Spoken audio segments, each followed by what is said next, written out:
guys! This is going to be one of my tutorial videos on world building. Because if you guys have been watching me long enough, you've heard me talk about it a lot. This time I am allowing you to see pretty much all of my screen.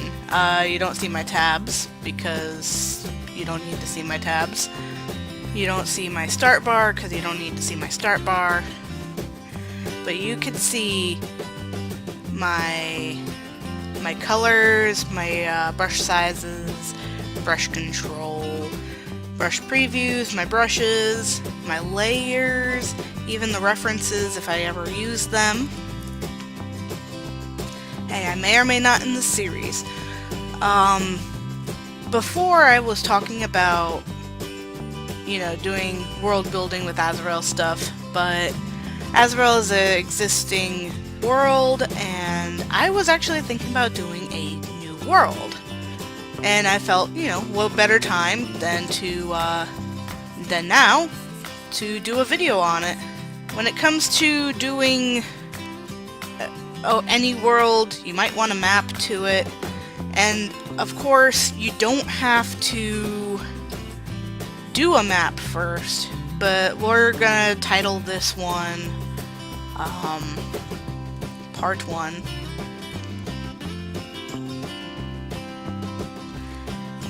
Map.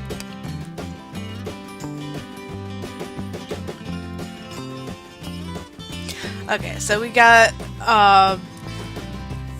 the first part I'm going to talk about is our map, and if you don't have artistic ability, that's fine, because maps don't really require that much artistic ability.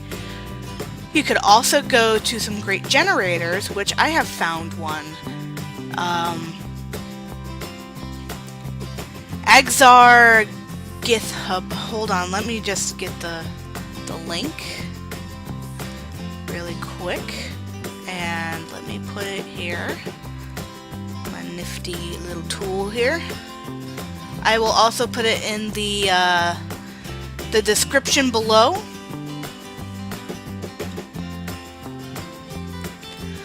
Ignore the seed number because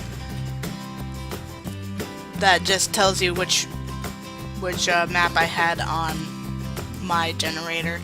But if you have no artistic ability or have no desire to draw your own maps, you could always go to this place. I thought it was really cool because it also gives you the terrain, it'll give you some height, it'll give you country borders if you wanted country borders. But I think it's more of like a map for D&D or tabletop because it also gives you a tabletop grid. It gives you the little hexagons, We're gonna delete that. But when I say you don't need artistic ability to do the map, what I mean is, there we go. All you really need to do is draw simple shapes. And let's be honest, it doesn't have to be perfect because landmasses aren't perfect. I'll bring up my remodel for Azrael. I'm going completely off script on this because I'm terrible with scripts. But you see all the jaggedy lines? I did make a paw print island. These landmasses were not planned. I think the only planned landmass was COE Island, but that was also because I did a sketch of it on paper a long time ago and I wanted to keep with it. The rest of that, it's not planned, I just kind of scribbled. And islands are probably my favorite thing because you can make them little cute shapes and nobody's gonna question you. I mean, some people may question you, but you could tell them to F off. I also like little caves. I also like mountain ranges with caves. I'm a sucker for caves. But back to the point. the first thing I usually do, and this is not really a thing that you have to do, is I usually pick my ocean color and just kind of, there it is. Now, I do blue. Your world, it could be pink for all I care. But we're not going to do that on this world that I'm making. I'm going to add another layer because I want to keep my water and my land separate so I can toggle it whenever I want.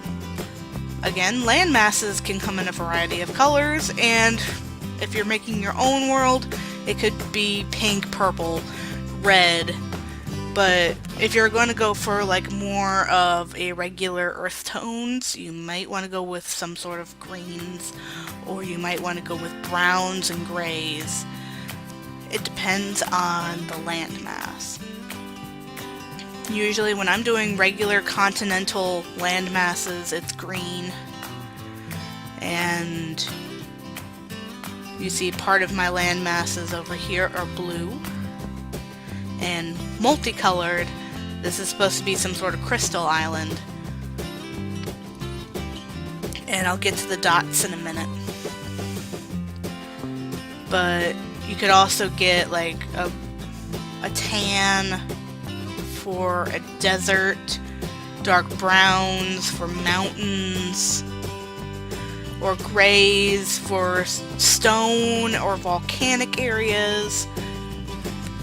I like putting really dark areas, or really dark greens for areas where I'm like, yeah, this is magically enchanted to look a lot darker, like there's always a night sky over it. But you could also do things to that, like you could add another layer. Select the airbrush and maybe make this a darken. Maybe not darken, maybe a hard light. And put it down here. Get a pretty big brush. Like, you could always do that sort of thing to make it look like that there is a dark aura around it. And you could always adjust your layer. And I'm using lingo that is pretty much used in Photoshop, Medibang. But if you want to do it on MS Paint, that's perfectly fine. And if you were going to do that, I would avoid the airbrush, because it's hard to use the airbrush correctly, and if you can use the airbrush correctly, that is good on you. I can't. The best I could do with airbrushes were fire, and that's not saying much. But there are plenty of talented MS Paint artists out there. I'm not one of them. Now, if you've noticed, or if you, I don't know if you could see, but this right here, 18%, is where I'm at right now, and I'm going to focus in at 100%, and you can see that this red area is what I'm looking at. The rest of it is the rest of the canvas. I like working on big canvases. You don't have to, you could always ever expand it or make a very small world. Again, maps are pretty open-ended. When it comes to making land masses, I like to just kind of scribble a mass and then fill it. And if you want it to look a little bit more authentic, you could use your lasso tool and kind of sculpt out some edges that are like really map-like. Because, you know, if you look really close on any sort of map, they're not rounded edges, they're like really bumpy, scraggly edges.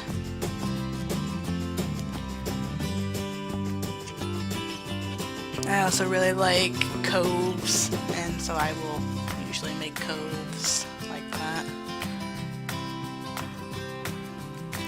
But essentially you'll go up and out and connect, and then press delete, and you got some nifty looking map doodads here. And this could also be done in MS Paint as well. You just won't have the ocean layer. You would just start doing your land masses, get the freeform tool, do exactly what I did, press delete, and then whenever you're done, then use the fill bucket to do the backgrounds. But since we're working on a layered program right now, the blue can stay.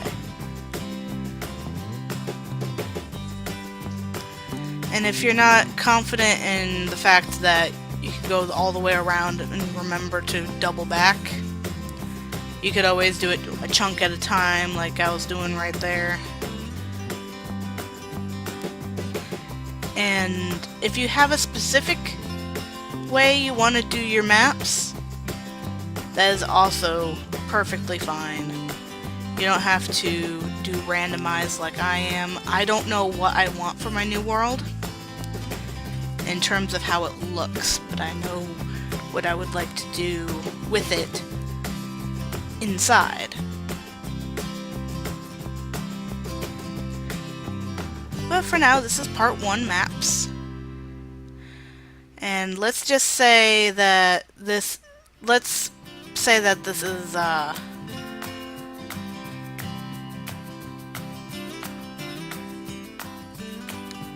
let's say that this is my map. It's not the entire world, but let's say that this is my mainland or whatever. Now that I got my cool edges that I personally wanted, then you could add another layer and put a clipping on it if you have a layered program. If you put clipping on, that means that if I were to take a brush, it's only gonna color the layer that it's clipping, which is cool stuff. Now, remember when I was talking about the dots on the map?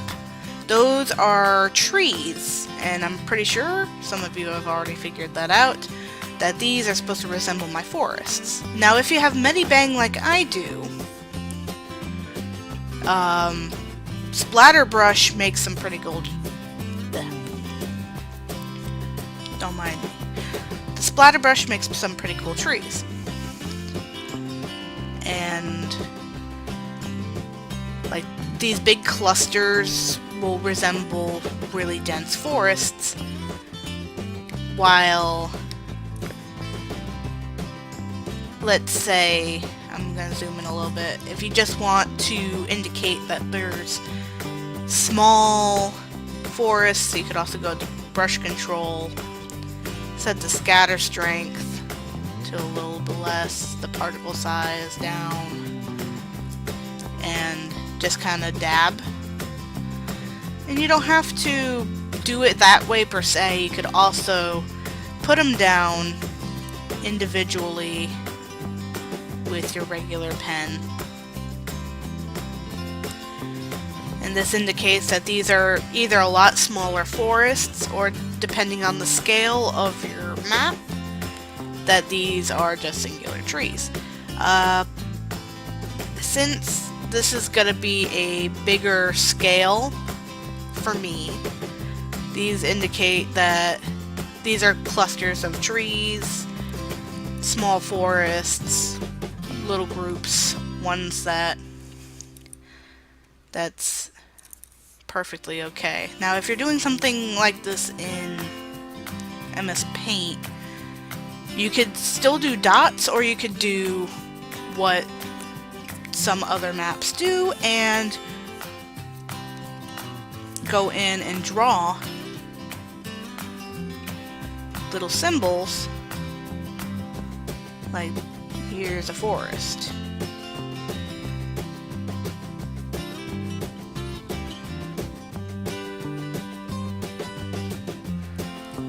this resembles a forest. And then you also have, like I did here with the mountain range, and I did more of a color code. You could also do like, here's the mountains. And there's nothing wrong with doing that. Plus you could just do that, and that's like, okay, these are mountain ranges here. Mountain range, mountain range, mountain range. It's not black or white. Plus, if you want to be really fancy and do roads, you could also draw the lines. Hopefully you'll be using different colors so you can differentiate, and if you want, you could always make a map key. I'm going to draw a crude one here. You do a little box, and you go in and say, okay, this here means trees. This here means mountains. And then these are paths.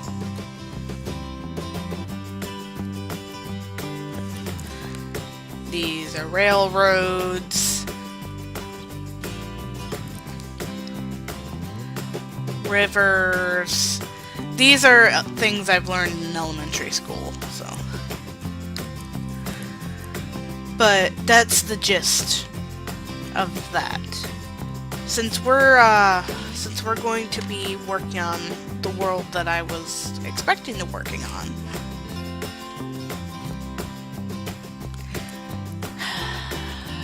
I can't talk. Since we're going to be working on the world that I was expecting to work on, I'm going to use my splatter brush. Oops. I need to go on my layer and just kind of mark in some tree areas. And since I really have no idea what I want this land to look like, this is essentially what's going to happen. It's going to look pretty random. I can always go back, I can always change things. That's why we keep things on layers. We could always toggle them to see what we were doing and if we wanted to change it. But let's say that this is all the trees I want on this landmass. Then we can go ahead and put another layer in, and if you put it on the layer and then make a layer, it'll automatically clip. But if you make a layer on top, okay, that's not a good example because it made a layer anyways. But let's say we have this, this layer is not clipped, and make another layer, it's not going to clip.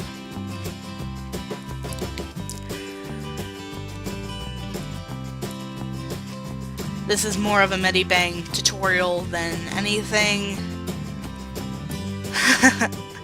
When it comes to doing what I'm doing. Okay, so let's say I want to add beaches. Now, you don't have to add beaches if you don't want to, like a majority of the stuff I'm talking about. Oh wait, shit. When I make beaches, I like using the airbrush because it gives a really nice soft edge. But let's say I want this whole cove to have a beach. Just go in there. I have the layer on top of the tree layer, so it's going to cancel out some of the trees. Excuse my sniffling. And there we have a beach. I like using the airbrush because of the soft edges, so it's almost like transitioning into sand instead of boom, there's sand. Again, if you're doing it in MS Paint, you kind of don't really have that option, but you could do that. You could make your whole landmass, plan your landmass, and then just kind of lasso it out, because there are some special brushes in MS Paint nowadays that we didn't have back in the 90s. and I still don't know how to use them correctly, and there are plenty of people who can use them very well. Oh, goodness. Now zooming out. My tablet pen does that sometimes. I have buttons on the side. But here's some beaches. Now let's say I want like a rocky beach, which we could do that. Just do like some gray. I'm not going to use the airbrush because the airbrush is too soft for stone. Instead, I'm going to just kind of go in with like my regular pen, doing some rough outlines, and then kind of just filling it in. Now, it doesn't have to be this way, especially if you're using Medibang. I suggest the mapping pen, but that also does like up the opacity.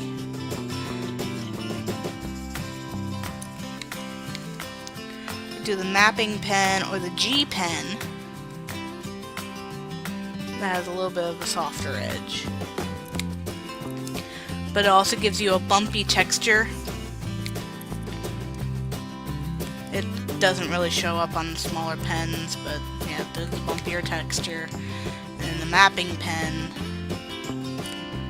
is pretty much the same way. You can reduce the ooze, or you could make more ooze, but I feel like the ooze kind of makes it what it is. So I keep repeating myself saying that this is what you want to make of it, which is completely fine,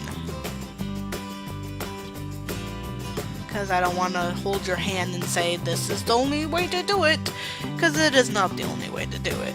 It's the way I like to do it, but it may not be the way you like to do it. I'm going to add a mountain range in here. I'm going to use dark brown. Yeah, I'm going to have the mountain spill off onto that little inlet. To make my mountains look a little higher, I like to go up just a little bit.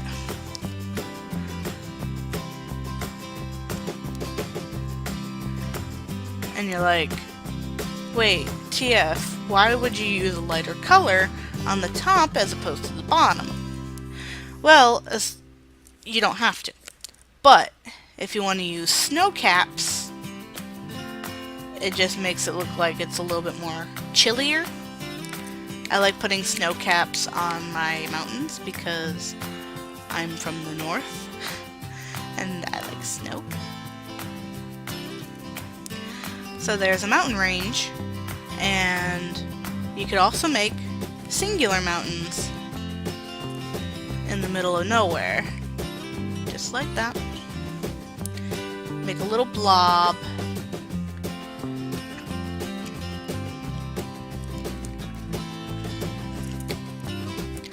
Up the terrain, and you can go a little bit higher with your terrain. Add some snow caps. And there you go. Now you have a bird's eye view of a mountain. Now let's say you want to add some caves, then you just take some black, you just take some pen, and just kind of, I'm going to do another clipping. And let's just say that there's multiple caves just all over this mountain. And now there's cave entrances to the mountain. And for this mountain range, I'm going to put a little opening on the front and the back. So there is a tunnel going through there so you can get from one point to the other. Otherwise, you may have to climb or fly over it, depending on how your world works. And it's perfectly okay not to put them in, because you could be a butthole sometimes, and I can definitely be a butthole to my characters. Sometimes. But sometimes they deserve it, you know? I also like making these big, gray, rocky areas. I can make it look a little higher, maybe. I'm gonna just kind of fill that in.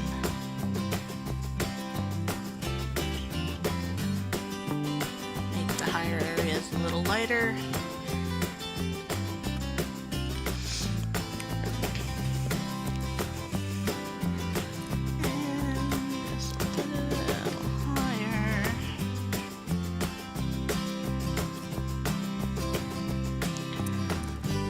And I'm going to make a whole bunch of little cave entrances all over it. Maybe they're just windows or whatever, but just caves everywhere. Because I like caves, and caves are really cool.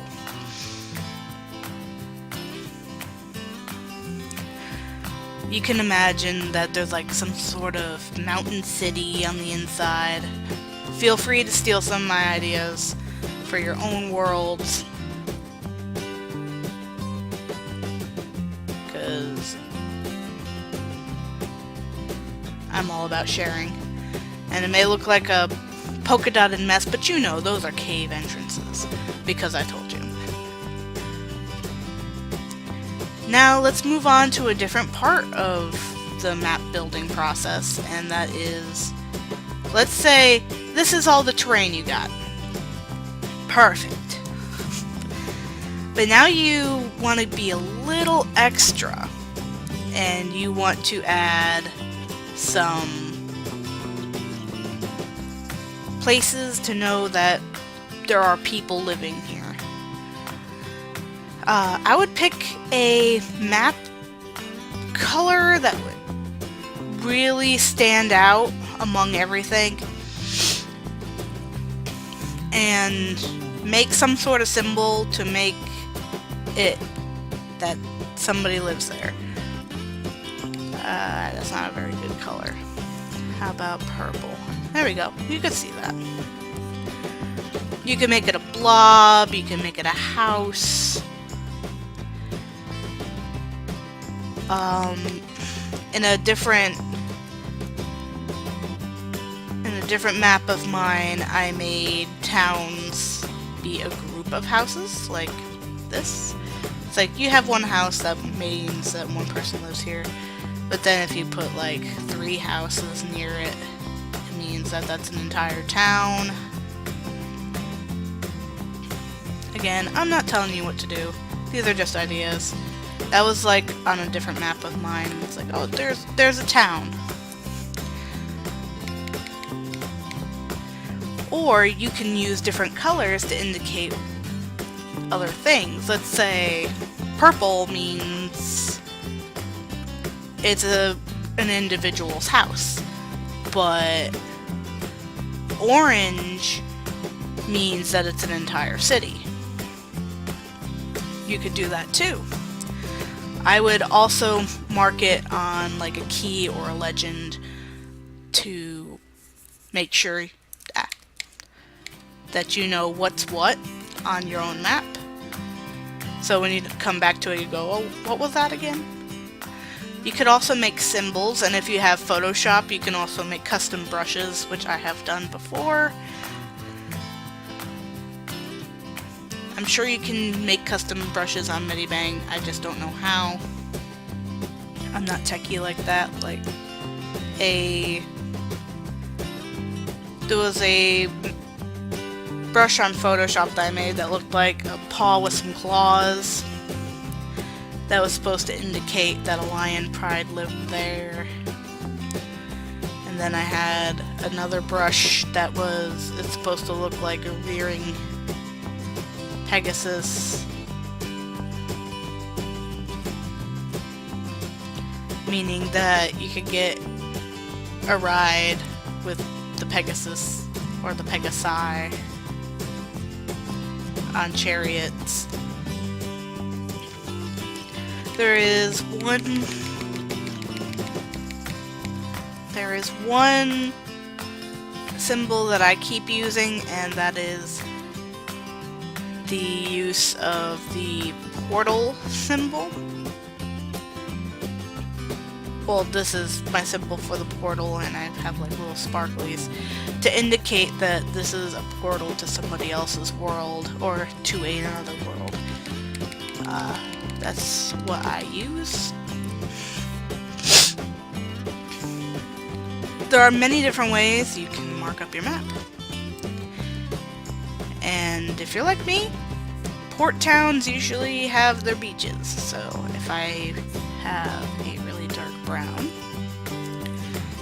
and this is like my port town, oops, I'm gonna use another layer with no clipping, and boop, here's some docks.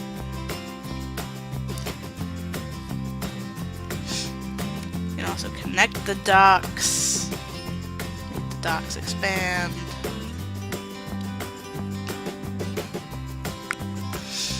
Stuff like that. And then you have docks right there.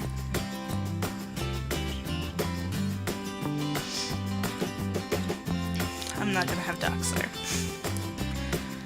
But I am going to put some dots on the map to indicate that I have people. I'm going to say that this is a city or a town.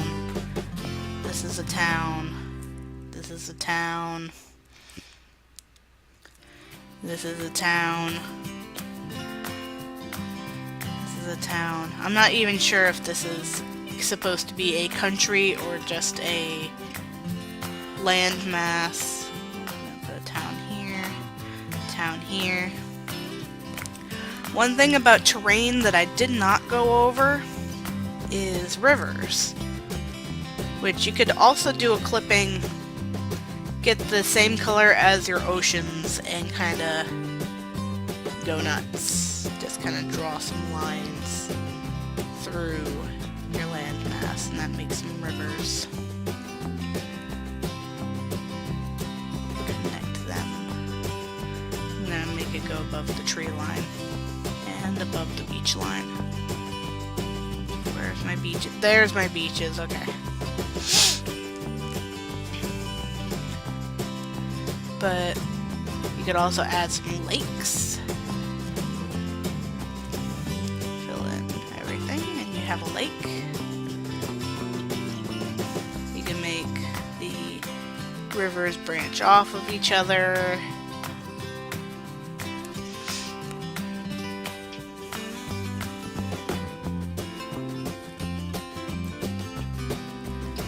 But yeah, and then you got some rivers.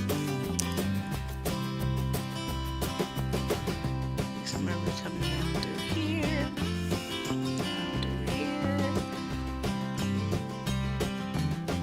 Make a lake right there. Make a river coming through here. Make a lake here.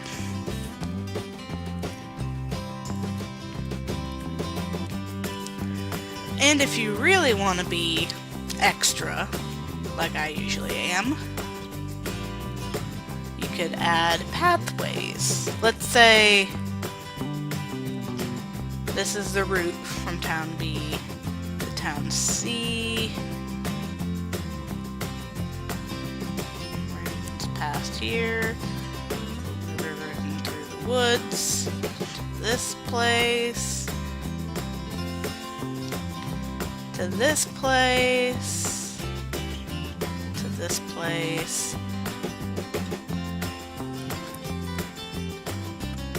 over the river, to the woods, to grandmother's house we go.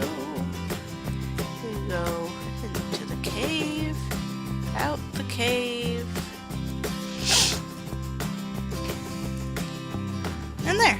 Now you have a map of your what seems to be the start of your world. If you're like me, you could always go back and add some islands, because islands are cool.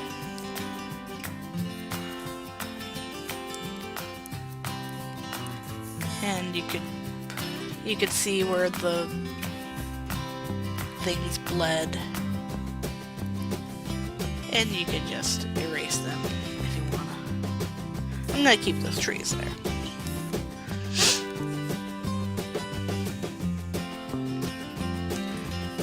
Just add some islands. And you don't even have to stop there. You remember when I said that this is our entire canvas? Well, there is our world. But this is just a landmass. I think in part 2 I am going to talk about going deeper into depth with these areas and kind of giving some concept art on what they look like and the people that live there. I will keep you updated on what I decide to do with that. But for now, that's the basics of how I do maps. And if you liked it, please give a thumbs up. If you want to see more, subscribe, hit the little bell icon, all that happy fun stuff. And I will see you in another video, I hope. I just needed work on something. See y'all later.